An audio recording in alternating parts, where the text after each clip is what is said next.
ورحمة الله وبركاته. ازيكم يا حبايب قلبي، عاملين ايه؟ النهاردة معانا اكلة ووصفة جديدة. هي اكلة بقى من البحر كده. طريقة عمل الكابوريا. هي هتلاقوا طريقة يعني طريقتها سهلة وبسيطة جدا، ما فيهاش حاجة. انا اولا مبدئيا منضفة الكابوريا، غسلها كويس ومنضفاها، لان بيبقى فيها رمل كده، متبلاها بايه؟ بتوم ومعاه ليمون وملح وكمون، مش اكتر من كده. وحطيتهم عليها اهوت، لو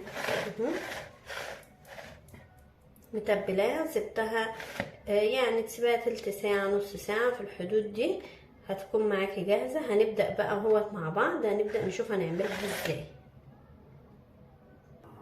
اهو معنا اول حاجة، جايبة كده حلة على النار اهي، ببدأ انزل معايا بشوية زيت. طبعا احنا عارفين ان اللي هي المأكولات من البحر دي سريعة السوا، ما بتاخدش وقت، يعني ما بتاخدش وقت كتير في السوا، بتكون مفيدة وصحية. حطيت اهوت الزيت تقريبا بتوع 4 معالق كبار زيت. تبدأ معانا بس يسخن الزيت شوية، نبدأ ننزل بقى بالبصل والفلفل.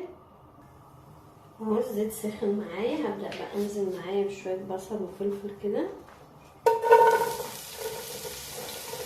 انا مقطعه بصل وفلفل اي تقطيع عادي، ملوش شكل معين ولا حجم معين.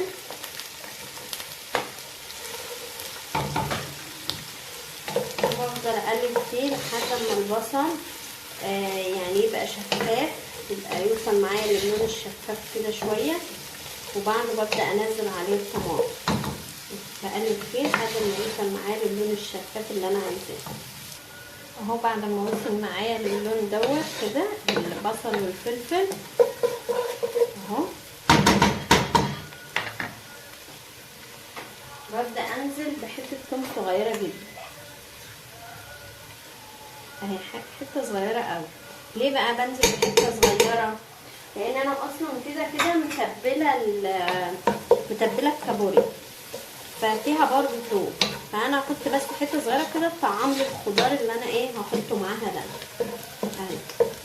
شوفوا الريحه، لو انتوا شامين الريحه والله جميله جدا. ببدا برضه ارجع اقلب تاني كده وشويه كده، بس على ما الثوم يتفاعل مع البصل والفلفل يعني ويختلط معاهم كويس، هبدا انزل بالطماطم اللي انا مقطعاها قطع اهو كده. هبدا بقى انزل عندي بالطماطم اهو، طماطم قطع برضو مقطعاها، اي حجم اي حاجه، كلهم بقى يتقلبوا مع بعض شويه لحد ما ياخدوا من طعم بعض كده. وابدا بنزل عندي بالكابوريا اهو يا حبايب قلبي. وصلت معايا كده اهي، كده الخلطه معايا كويسه، اللي هي الخضار اللي انا هحط فيه الكابوريا.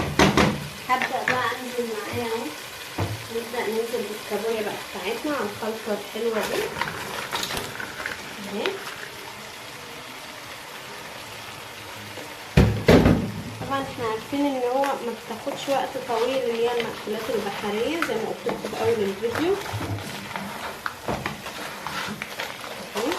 هتبدأ بقى دلوقتي تنزل ميتها برضو، مش هنحتاج فيها اي ميه خالص، لان هي تستوي منها نفسها في الميه بتاعتها.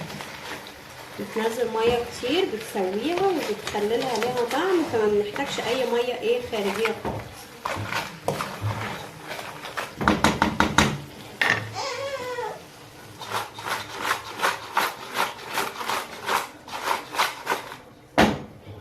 هي هتاخد بقى وتدي مع نفسها كده شويه، وهوريها لكم لما بتخلص. بتاخد قد ايه على البوتاجاز؟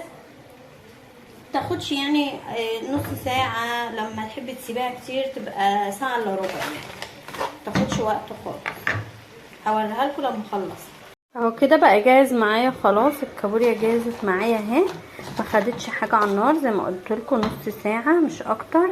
وشوفوا اتغير لونها بعد ما كان لونها مختلف عن كده، بتاخد اللون الاحمر ده، وهي بس كده بتكون جاهزه معايا. وبيبقى وريحتها، عايزه اقول لكم ريحتها وطعمها على فكره جميل جدا. وانا كده بقى هغرف، وكده هي جاهزه معايا للاكل. كده خلاص غرفتها في الطبق، وبتتقدم بقى جنب رز صياديه، او جنب مثلا مكرونه بالسي فود، بتقدم جنبه شوربه سي فود، اي حاجه. وهي طعمها بيبقى جميل جدا، وعايزاكم تجربوها بالطريقه دي، ومفيش ابسط ولا اسهل من كده، وتقولوا لي رايكم فيها ايه. وان شاء الله استنوني في فيديوهات تانية كتير. مع السلامه.